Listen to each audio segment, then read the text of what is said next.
এত কম বয়সে যে মালিকে তাকে গাড়ি দিছে তারও শাস্তি হওয়ার দরকার, এবং যে ড্রাইভার এভাবে মানুষের জীবন নিয়ে খেলা করতেছে, যারা এদের মানে যেভাবে বাংলাদেশ আইন অনুযায়ী তাকে যেভাবে শাস্তি দেওয়ার, এটা দেওয়া আমার এককভাবে আমাদের বা আমার ফ্যামিলির তরফ থেকে আমাদের দাবি। আমার বোন কিন্তু আরও আছে, জাস্ট হ্যাঁ আমাদের ফ্যামিলিতে সবার ছোট, এবং খুবই আদর করতাম। আমার ভাই সবাই হ্যাঁ বেশি আদর করতাম, আর আমার যখন মন খারাপ থাকতো হ্যার সাথে আমি বেশি যোগাযোগ করতাম বা কথা বলতাম। আমি আবার ঢাকা আছি, হামদর্দে জব করি, আমার ফ্যামিলি ওখানে থাকে। তা আমি যখন হ্যার হাজব্যান্ড আসবে তখন আমার বলছে যাওয়ার জন্য, আমি আসলে তখন হ্যারাই বলছি যে ভাইয়ের অফিস আছে, আমি ছুটি নিছি 2-3 দিন আগে, তো ভাইয়া যাইতে পারবো না, তুই লাগে আব্বারে বা ছোটো ভাই আছে হ্যারে নিয়ে, আর তো শ্বশুর শাশুড়ি আছে তাদেরকে একজনের এদের সাথে নিয়ে যা। তারপরে বারবার বলছে, পরে আমি আমার তালইরে ফোন দিছিলাম, ফোন দিয়ে আমি বলছিলাম যে তাহলে এই যে কখন বাইরে হইব, আমরা তো 4টা, আমি 4টা না তাহলে ঢাকার রোড কিন্তু ভালো না, জায়গা জায়গা গর্ত হয়ে রয়েছে, আর বৃষ্টির সিজনে কিন্তু রোডে অনেক পিছলা থাকে। আমি বলছি আপনি একটু আগে বাইরন, মেঘনা আমার বাসা। আমি বলছি যে আপনি আসি লাগলে এদেরকে নিয়ে, আমার বোনের যে কবিতাকে নিয়ে আপনি আমার বাসা আসি, খাওয়া দাওয়া করেন, একটু রেস্ট করেন, করার পরে এরপরে এয়ারপোর্ট যান, যাওয়ার পরে রিল্যাক্সে আসতে পারবেন। বা পরে আপনি আমার শাশুড়িরে বলেন। তা আমি আবার মাঝিরে বলছি, আমার মা আবার 11-12 বছর আগে মারা গেছে। আমি বলছি যে আমগো মা নাই, আমার বোনের কিন্তু আমরা অনেক কষ্ট করে ফাইলে আপনারা দিছি, আমি মনে করছি আপনি কিন্তু আমগো মায়ের মতো আদর করতেছেন বা আমার বোনের ওরকমই আদর দিছেন। যদি আপনি আমগো মা হইতেন আমার কথা না করতে পারতেন না, আপনি আসেন, আসি এনে খানা দানা খাই, পরে দেখো আচ্ছা বাবা আমি যাবো দেখি তোমার তালের লোক, আমরা কথাবার্তা বলি। পরে আবার তালিকর না, পরে যাক কিছুক্ষণ পরে তো গাড়ি টান দিয়েছি, আমি ফোন দিয়েছি বোনের কটা দিয়ে, ভাইয়া 3:30 গাড়ি আসছে, 4টা বাজে বরাবর গাড়ি টান দিছি। পরে আমি কতক্ষণ পরে ফোন দিই, কথা বলি, আবার আমার ছোটো বাবুটা অনেক কথাবার্তা বলে। পরে জায়গা যাওয়ার পরে এতটুকু পরে আমি কুমিল্লে গেছি, এটা আমি 3.5 ঘন্টা। কুমিল্লে যাইতে 3.5 ঘন্টা কেন? গাড়ি কি করে, হ্যাঁ গাড়ি কি আসতে চালায় না কোনো সমস্যা? পরে ভাইয়া এই হ্যার ড্রাইভারিংটা আমার ভালো লাগতেছে না। পরে আমি দেখ হ্যারে কবি যে আস্তে ধীরে যেভাবে হোক অসুবিধা না, আস্তে ধীরে আই হোক, লাগলে আমার বাসাতে আইলে না, পরে আস্তে ধীরে আবার যাইছি। পরে আমি আবার যোগাযোগ করছি আব্বা সামনে, আমি আব্বারে একটু আইতো আমার এনে এনে ঘুরে যেত। পরে না আমরা যাইতাম না, আমরা ডাইরেক্ট চলে যাবো, আমার লেট হয়ে যাইতেছে, 10টা নামবো। আচ্ছা যাক, পরে গেছে যাওয়ার পরে আমি আবার ফোনে বললাম, গেছে তো অন্তত ওর লেট হয়ে যাইতেছে, রাত্রে 11টা 11:30 বাজে যাইতেছে, তাহলে তুই এক কাজ করিস, রিটার্ন যাইবার সময় ভাইয়ের বাসা দাবি, কারণ আইতে 2টা-3টা বাজে যাইব। ওই সময় গাড়ি কিন্তু মানে ড্রাইভারের ঘুমে টুমে বা বিভিন্ন সমস্যা থাকে। রিটার্ন আমার বাসায় ঢুকি এনে খানা দানা খাই, একটু রেস্ট লই, রিটার্ন চলে যাবি। পরে হ্যাঁ আমি যখন করছিলাম তখন আমারে বয়স পাঠাইছে যে ভাইয়া আমরা তো হেন যাইতাম না, আমি শরীরটা ওই আমার তো ভালো লাগতেছে না, এই যে বোনে আমার লাস্ট মেসেজ এটাই।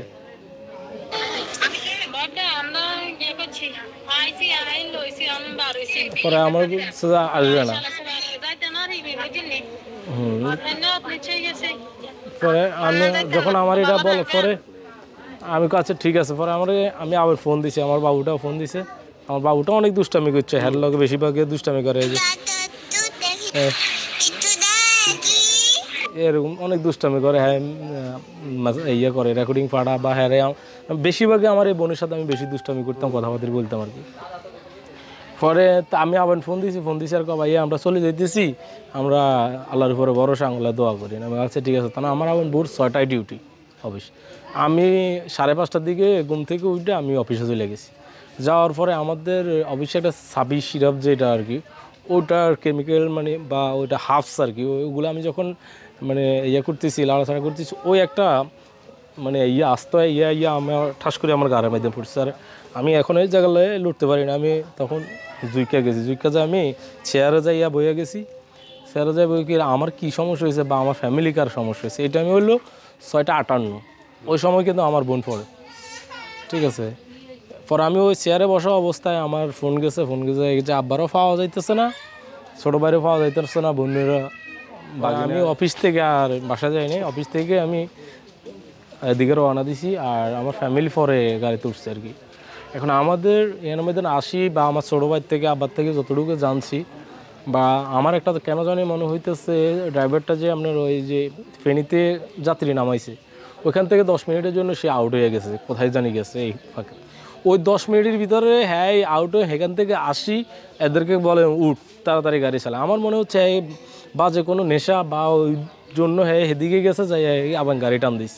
আমার কথা হলো আমার বাংলাদেশ আইন অনুযায়ী তার যেভাবে শাস্তি আমরা অনেক কষ্ট, কারণ আমাদের ফ্যামিলি ভাই বোনের ভিতরে সবচেয়ে ছোট হয়েছিল আদরও ছিল, আমরা সহ্য করতে পারতেছি না। আমাদের কথা হলো যেটা পারেন শুধু আমার বোনের লাশ বা আমার যে মাইটয় যারা আছে তাদের লাশ উড়ানো ছাড়া যেইভাবে যে আইনের প্রক্রিয়া নেওয়া যায় ওটা নেওয়া হবে, তবে এদের যেন না উঠে এটা আমার মানে বাংলাদেশ সরকার বা যে কোনো মন্ত্রণালয় হইতে যাদের কাছে সবার কাছে আমার এটা আকুল আবেদন অনুযায়ী এদের শাস্তি আমি চাই এবং গোটা বাংলাদেশের জনগণ চায়। কারণ এরা কেন অল্প বয়সী ছেলেদেরকে এভাবে গাড়িতে, আমার যতটুকু ধারণা হ্যাঁ হয়তো এই লাইসেন্সও ছিল না, ড্রাইভিং লাইসেন্স যেটা ওটা ছিল না, কারণ আমার বাবা সামনে বসা অবস্থায় ট্রাফিক দেখে কিন্তু গাড়ি অন্যদিকে ঘুরে নিয়ে গেছে। এবং এদের হাতে যারা স্টার্নিং দেয় তাদেরও বিচার হোক, এবং এরা কেন ওই সাহস করে যে গাড়ি চালায় মানুষের জীবনগুলো হয়রানি করে তাদেরও বিচার। ড্রাইভার বলতে কে নিব সেটা আসলে আমি কিভাবে বুঝাবো, কারণ আমার বোন জামাকে আমি আসলে বোঝানোর মতো কিছু নেই, কারণ আমরা হারাইছি একটা, হ্যাঁ হারাইছি কিন্তু 60টা। তাকে হয়তো আমি আমার অন্য বোনকে নিয়ে সান্ত্বনা নিতে পারবো বা আমার বাবা অন্য সন্তানদের নিয়ে, তার নিজের সন্তানও নাই, তার দেওয়া হচ্ছে যে ওয়াইফ নাই, তার মা নাই, তার নানি মানে তার 22টা যাদের একজনকে বুকে নিয়ে সে বাঁচি থাকবে সেই কোনো সুযোগ নেই। তো এখন আমি কি বলার আছে আমার আসলে এইসব বিষয় নিয়ে আমার আর বলার হসপিটালে যে বিষয়টা আসলে হসপিটালে আমি যতটুকু জানতে পারছি আমার বোনে আমার ফোনে বারবারে কিন্তু আমি যখন আসতেছি তখন বারবারে বলতেছে ভাইয়া এই ডাক্তারে আমি বারবার ফাইম হসপিটালে ডাক্তারে বারবার আমি হাত ধরছি, আমার বোনে পা ধরে বয়ে দিচ্ছে। আমাদের বোনটা আমার কিন্তু এটাই বলছে, আমার বোনে বারবার বলতেছে আমঙ্গ কবিতা কিন্তু বাঁচে আছে ভাইয়া, এরা হাসপাতাল নিয়ে যাইতেছি ভাইয়া, বা আমার অঙ্গ আশা আমার বোন বাচ্চা যাইব। আর পরবর্তী যখন চিকিৎসক তাকে ইয়ে করে নেয় তখন কিন্তু আমার ফোন দিয়ে বলতেছে ভাইয়া এইটা কোন ধরনের ডাক্তার, হ্যাঁ আমার বোনকে একটু দৌড়াও দেখতেছে না, আপনার তো নিজেও তো একটা ওষুধ কোম্পানিতে বা হ্যাঁ ওই লাইনে আছেন, আপনার তো এই লাইনে অভিজ্ঞতা, হে কেমন ডাক্তার। পরে আমি বলছি যে আল্লাহর কাছে বিচার দেয় আর দেখ কি করা যায়, এছাড়া অন্য কোনো কিছু করা যায় কিনা, আর আব্বার লগে যোগাযোগ কর বা বাহার কোথায় আছে বাহারের লগে যোগাযোগ কর, না আমি তো আসতেছি। পরে তো কিছুক্ষণ পরে আমার জেঠাতো ভাই ফোন দিয়ে কইতেছে এরা নাই, আমরা অন্য হসপিটালেও ঘুরাইতাম লুই রওনা দিচ্ছি, কিন্তু ডাক্তারও বলতেছে আর লড়াচড়াও দিতেছে না। আমার মনে হচ্ছে যে প্রথম যদি যে সময় ফাইমে নিছে ওই সময় কিন্তু যদি আমার বোনরা আইসিউতে ঢুকাইতো আমার একটা আত্মবিশ্বাস হয়তো বা আল্লাহ যদি তার হায়াত রাখতো আর কিছু হয়তো বা বাচ্চা দিত। তা আমার কথা হলো যে যারা যেসব হসপিটালগুলা বা ডাক্তারগুলা এই অবস্থা করে মানুষের সাথে এদের মানে শাস্তি হওয়া উত্তম, কারণ এরা বুঝেই না।